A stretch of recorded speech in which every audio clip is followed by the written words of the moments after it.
Nous allons présenter dans cette vidéo une méthode de résolution des équations du second degré. Donc pour commencer, qu'est-ce que c'est qu'une équation du second degré? C'est une équation de cette forme précisément, c'est-à-dire qu'on a des termes en x carré, comme ici, des termes en x, ici avec un coefficient moins 17 devant, et des constantes. Ici, la forme égale 0 sera, on va dire, expliquée un petit peu plus tard, puisque il la faudra absolument pour pouvoir appliquer la méthode. Donc, on peut donner une forme générale d'une équation du second degré avec des termes en x carré, comme on l'a dit, en x, ici des plus, ici égale 0, et on va rajouter les coefficients en bleu.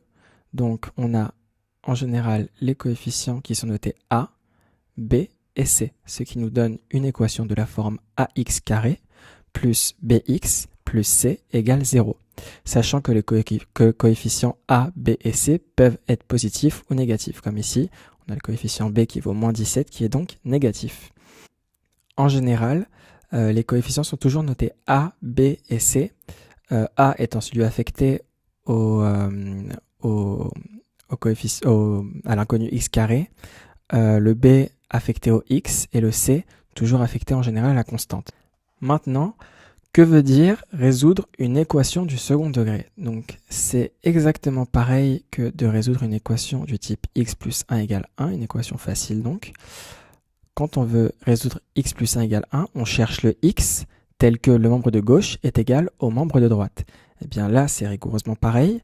Ici, on cherche le x tel que le membre de gauche est égal à 0 ici. Donc le membre de gauche est égal au membre de droite. Ici, le fait d'avoir une équation du second degré, c'est-à-dire avec des termes au maximum en x carré, peut impliquer qu'il y ait plusieurs solutions, c'est-à-dire soit deux solutions, soit une solution, ou soit pas de solution. Ce sera détaillé un petit peu plus tard puisqu'il faut intégrer un nouvel élément qui va nous permettre de conclure si l'équation possède deux solutions, une solution ou pas de solution. Deux remarques avant de commencer. Première remarque, lorsque dans votre équation vous avez des termes en x cube, x puissance 4 et ainsi de suite, ce n'est plus considéré comme une équation du second degré. Donc second degré, c'est bien que l'inconnu est au maximum affecté d'une puissance carrée. Au-delà, ce n'est pas bon. Une deuxième remarque, lorsqu'on a une équation, mettons de ce type-là, x carré plus 2x moins 3 égale 3x plus 7, il faut toujours se ramener à une équation qui permet d'avoir un 0 dans un des deux membres, en général le membre de droite. Comment est-ce qu'on fait pour retrouver un 0 dans un des membres? Eh bien, on va appliquer les méthodes de résolution qui ont été largement expliquées dans la vidéo substitution, une vidéo Prepaya que je vous invite à aller voir peut-être avant de débuter celle-ci ou au moins pour comprendre ce qui va suivre. Donc, pour effacer ici, pour pouvoir générer un 0, il nous suffit de soustraire ici par moins 3x moins 7, ainsi 3x moins 3x égale 0, 7 moins 7 égale 0, on obtient bien égale 0 à gauche. Et à droite, pareil, puisqu'on a soustrait par moins 3x moins 7 à droite, il faudra soustraire par moins 3x moins 7 à gauche aussi. Auquel cas, on obtient x carré, donc il n'y a pas d'autre terme à x carré, plus 2x moins 3x qui donne moins x, et moins 3 moins 7 qui donne moins 10. Donc on obtient au final x carré moins x moins 10 égale 0. Donc cette expression-là a été transformée en cette expression-là. C'est exactement la même chose, sauf que dans cette expression-là, on a bien un des membres qui vaut 0.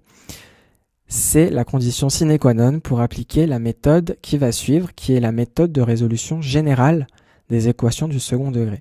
Donc il faut vraiment la maîtriser correctement pour se sortir de n'importe quelle situation, pour résoudre n'importe quelle équation du second degré. Donc on va passer à l'énoncé enfin plutôt la démonstration de la méthode, l'exposition de la méthode, maintenant que ces remarques ont été faites. Dans un premier temps, on va identifier les coefficients A, B et C. Ça constitue une étape à part entière. Donc A, B et C. Ici, on a A, on a 1 fois x carré. Donc notre A est égal à 1. Ici, notre B est égal à moins 17. Et j'insiste sur le moins. On peut facilement l'oublier, mais ici, le moins fait partie du coefficient. Donc on a bien moins 17. Et ici, le C vaut 60. Donc il s'agit d'une identification simple. Il suffit de lire les coefficients sans faire d'erreur. Attention aussi, encore une fois. Et voilà, on identifie donc le plus simplement du monde nos 3 coefficients. Ça va nous permettre de calculer plusieurs éléments, plusieurs quantités qui vont nous être utiles donc pour trouver la solution. Et la quantité qu'on va calculer tout de suite après, ça va être ce qu'on appelle le discriminant.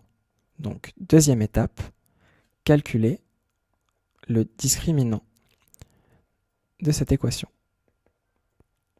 Le discriminant, qui est noté en général sous forme delta. Voilà. Donc, le discriminant, c'est une formule à appliquer, toute simple.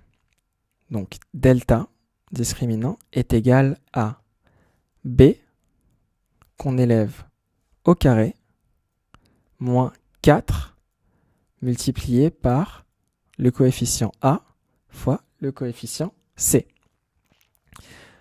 Il suffit ensuite d'appliquer ce qu'on a avec les coefficients qu'on a identifiés plus haut, donc ils vont nous servir dès maintenant. On a ainsi moins 17 qu'on élève au carré, moins 4 facteur de A qui vaut 1 multiplié par 60. Ici, un petit point méthode rapide éventuellement. Lorsqu'on a moins 17 au carré, c'est pareil que d'avoir 17, que de dire qu'on a 17 au carré. Puisque lorsqu'on élève un nombre au carré et qu'il y a un moins en même temps dans la parenthèse, le moins s'efface en fait. Puisque quand on a moins 17 fois moins 17, ici avec les multiplications, moins et moins donne plus. Et donc il nous reste plus 17 au carré. Voilà une petite astuce que beaucoup d'entre vous connaissent déjà, qu'il est bon de rappeler quand même. Donc ici, ça va nous faciliter un petit peu la tâche, puisqu'on va obtenir directement 17 au carré, moins 4 fois 60, qui va nous donner, on va continuer le calcul à côté, delta égale 17 au carré, qui nous donne 289, que vous devez connaître, puisque vous devez connaître tous vos carrés jusqu'à 20 et tous vos cubes jusqu'à 10. Donc 289 moins 4 fois 60, qui nous donne 240. Ainsi, notre delta vaut 49. Et pour ce qui est du delta, il faut toujours tenter de l'exprimer sous forme de carré. Donc 49, très clairement, c'est 7 au carré. Pourquoi l'exprimer sous forme de carré? Puisque la quantité racine de delta va également nous intéresser pour la suite. Et donc une fois qu'on a exprimé sous forme de carré, il nous suffit d'appliquer racine de 7 au carré, et donc racine de delta égale 7. Voilà, donc pour ce qui est du delta, on l'a calculé, ça vaut 7 au carré. Je reviens sur la remarque que j'avais faite un peu plus tôt, qui est qu'une équation du second degré peut avoir plusieurs solutions. Donc au maximum 2 solutions. Alors, la règle dit que lorsque delta est strictement supérieur à 0, on a 2 solutions. lorsque delta égale 0, on a une seule solution. Et lorsque delta est strictement inférieur à 0, on a 0 solution. Donc, ici, on observe bien qu'on est dans ce cas de figure-là, delta strictement supérieur à 0, on a donc 2 solutions à cette équation. Une fois qu'on a calculé le delta, on va passer à notre troisième étape, qui va encore être une application de formule au final, qui est le calcul des solutions directement. Donc, lorsqu'on a une équation qui possède 2 solutions, ces solutions sont données par x1 égale moins b moins racine de delta sur 2, et deuxième solution x2 est donnée par moins b plus racine de delta sur 2.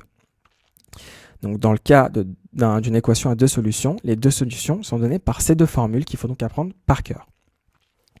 Lorsque l'équation n'a qu'une seule solution, ce qui n'est pas le cas ici, mais lorsque l'équation n'a qu'une seule solution, la solution est directement donnée par x égale moins b sur 2. Car le delta vaut 0, donc ici, pour la quantité moins racine de delta, on aura moins racine de 0, donc 0. Cette quantité est donc effacée et on obtient moins b sur 2. Et à droite, plus racine de delta, on aura plus racine de 0, ça vaut 0. Et on aura également moins b sur 2. Donc en fait, le x1 sera égal au x2. Donc on calcule directement, sans s'embêter, moins b sur 2, qui sera la solution d'une équation à une seule solution. Ce n'est pas le cas ici, comme je l'ai dit. Donc on efface et on va calculer x1 et x2 en appliquant directement. Donc on reprend le b qu'on a trouvé en tant que coefficient de l'équation. Donc on va obtenir moins b, donc moins 17 qui nous donne 17, moins racine de delta qu'on a calculé ici, donc moins 7 sur 2, qui nous donne 17 moins 7, 10 sur 2, et donc 10 divisé par 2, ça nous donne 5. On a trouvé notre première solution, qui est 5. Pour ce qui est de la deuxième solution, on a donc moins b, donc moins 17 encore une fois, qui vaut 17, plus racine de delta 7 sur 2, qui est égal à 24 sur 2, qui donne in fine 12. On obtient donc notre deuxième solution, x2 égale 12. On a ainsi trouvé notre couple de solutions qui permet de résoudre l'équation initialement proposée. Donc vous pouvez remplacer, d'ailleurs ça peut être un petit exercice de calcul, remplacer dans l'équation votre x d'abord par x1 et conclure que c'est bien 0, et remplacer ensuite par x2 qui vaut 12, et vous trouvez bien qu'on a 0. On a donc résolu notre équation du second degré à l'aide d'une méthode générale.